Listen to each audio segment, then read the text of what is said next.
अलिबाग तालुक्यातील 47 गावे आणि 33 आदिवासी वाड्यांची जीवनवाहिनी असलेल्या उमटे धरणाचा पाणी प्रश्न आता सुटणार आहे। गेल्या अनेक वर्षांपासून गाळाने भरलेल्या या धरणाचा प्रश्न जिल्हा परिषद सदस्य डॉक्टर सचिन राऊळ यांनी आक्रमकपणे मांडलाय। जिल्हा नियोजन बैठकीत डॉक्टर राऊळ यांनी खासदार सुनील तटकरे, खासदार श्रीरंग बारणे आणि आमदार महेंद्र दळवी यांच्याकडे धरणाचा गाळ 2 महिन्यात काढण्याची मागणी केली। यावर तात्काळ पावले उचलत खासदार सुनील तटकरे यांनी धरणाच्या पुनरुज्जीवनासाठी 5 कोटींच्या निधीचा प्रस्ताव तयार करण्याचे आदेश दिलेत। वर्षानुवर्षांच्या दुर्लक्षामुळे येथील नागरिक पाणी टंचाईचा सामना करत होते। मात्र डॉक्टर राऊळ यांच्या पाठपुराव्यामुळे आता गाळ उपसा आणि जलशुद्धीकरण योजना मार्गी लागणार आहे। या निर्णयामुळे उमटे धरण परिसरातील ग्रामस्थांनी समाधान व्यक्त केले।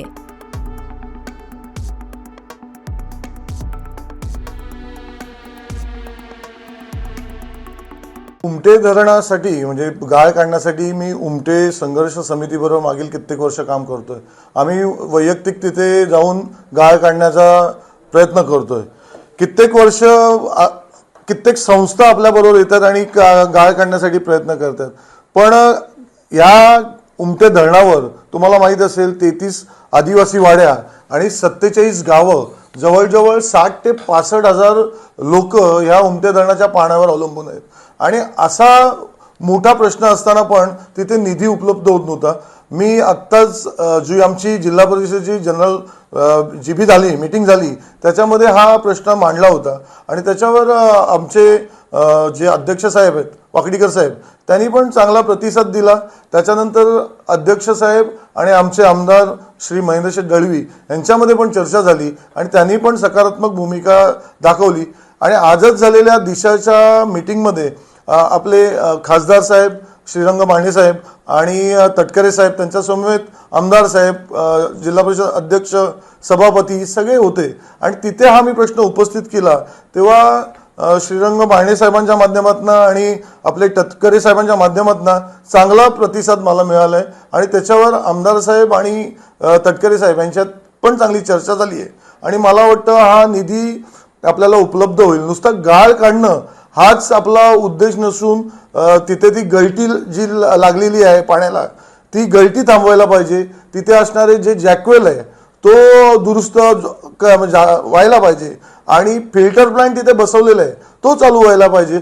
जोपर्यंत माझ्या विभागात किंवा माझ्या त्या धरणातील जेवढ्या लोकांच्या घरात पाणी जात होतं ते पुन्हा जात नाही, माझ्या विभागातील महिलांच्या घरात पाणी जाईल, त्यांच्या चेहऱ्यावर जेव्हा हसू येईल तेव्हाच मला कुठेतरी जिंकल्याचा आनंद भेटेल, एवढं नक्की।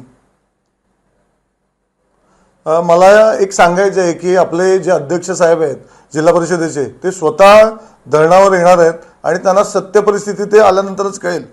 आपण कित्येक वर्ष ऐकतोय की जोपर्यंत महिलांच्या डोक्यावरचा हंडा उतरवला जात नाही तोपर्यंत आम्ही समाधानी नाही होणार, असं कित्येक लोक बोलत आलेत। पण मला खरोखर तो हंडा उतरवायचा आहे आणि महिलांच्या चेहऱ्यावर हसू आणायचं आहे, तेव्हाच कुठे महिला सक्षमीकरणाच्या आपण पुढे बाता करू शकतो असं मला वाटतंय। सर, अलिबाग तालुक्यातल्या उमटे धरणावर 47 गावात 33 आदिवासी वाड्या अवलंबून आहेत। सध्या पाणी टंचाईचा प्रश्न आहे।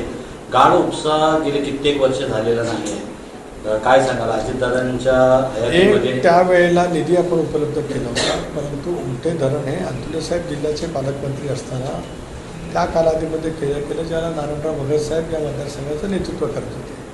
मधल्या कालावधीमध्ये आपण जे महत्त्वाचं दुसरं धरण आहे आपलं